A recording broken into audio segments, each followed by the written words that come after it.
gone is defined very, very carefully within my system. All or part of something abruptly subsides and you notice it, okay? That's the definition of gone. And you might wonder, why set up such a weird definition? Why language it that way? Well,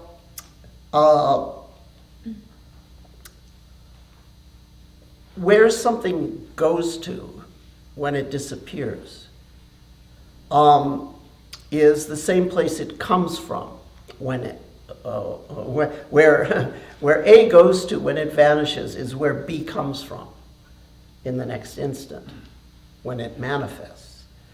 So an inquiry method, you're sort of, okay, A has arisen, where did it come from? You're trying to sort of look back to the source of the stream.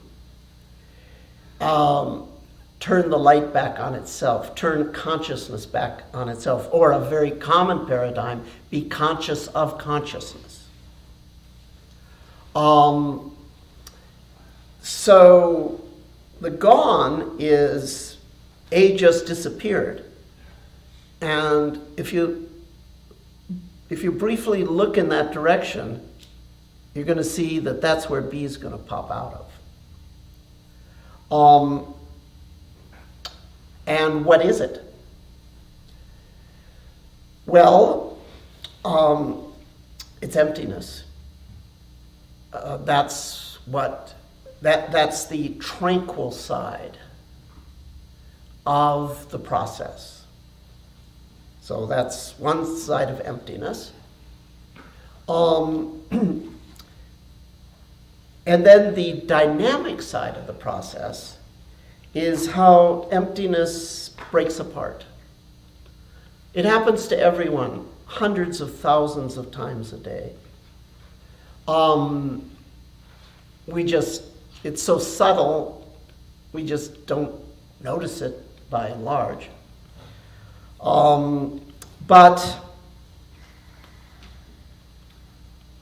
the nothing, which is not extended in time and space, it breaks apart. And that happens with a kind of bouncy spontaneity, okay? Just happens.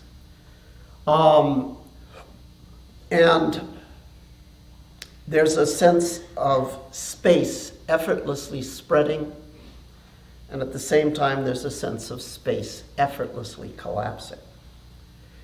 In terms of traditional Theravada formulations, they talk about udayabhaya, or rising passing. At some point, your awareness is dominated by this cyclic sense of there's just rising and passing, and you're real detached from the content. It's just risings, passings, risings, passing. Some of it's pleasant, some of it's unpleasant, some of it makes sense, some of it doesn't make sense. But you have a sense that you're in contact with some primordial ordering principle that is a pre-human order, the order of nature. Human order is my body's comfortable and my mind's got answers.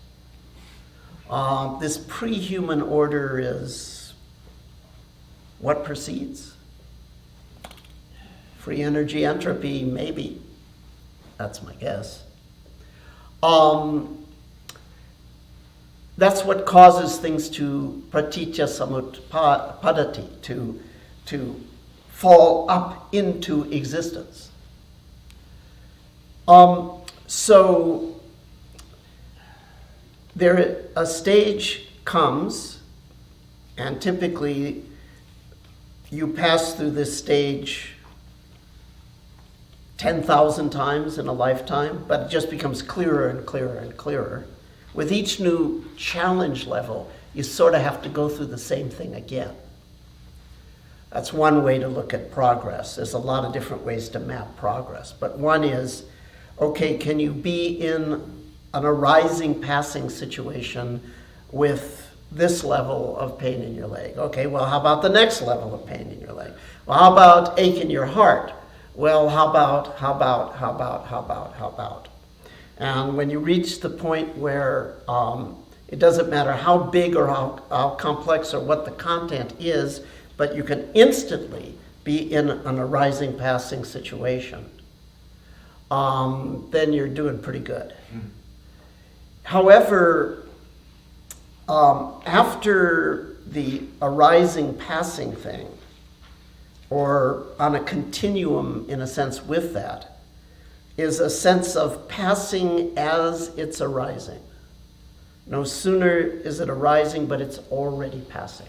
This is described in the classic Visuddhimagga, The Path of Purification, written by Buddhaghosa. It's also described by the Anglican poet T.S. Eliot. In my beginning is my end.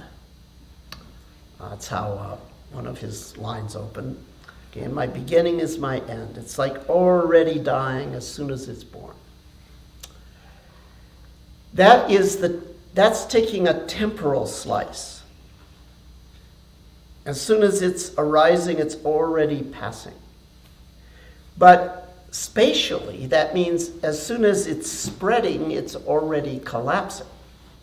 Because remember, sensory events occupy time-space volumes. They last for a period of time, and they have width, depth, and height. Check it out. We did it in the group process. Does your see, hear, feel not have width, depth, and height? It does. So as soon as it's spreading in terms of width, depth, and height, it's already collapsing along all three of those dimensions. So that's sort of the extreme version of arising passing, is like passing as it's arising, spreading effortlessly as it's collapsing effortlessly. And in the folds of that vibrant dance of space are born the inner and outer see, hear, feel that create the surrounding scene experience, and the I have a self looking out at the surrounding scene experience. There's a metaphor from the Vijnanavada school based on a snail, okay? The snail's eyes, they belong to the same snail, okay?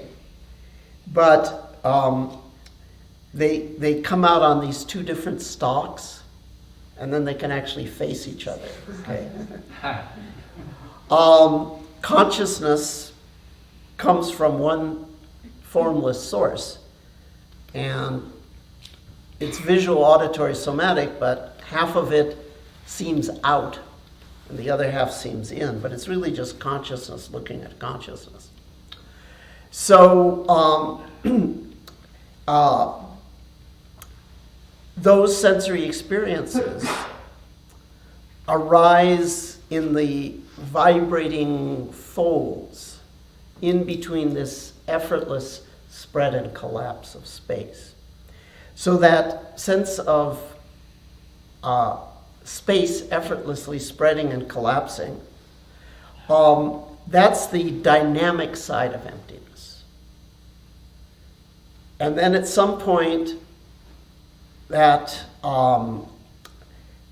process sort of comes to an end. Expansion and contraction cancel out. There's a flat line, but that's not the right metaphor. It all collapses back down to the next gong.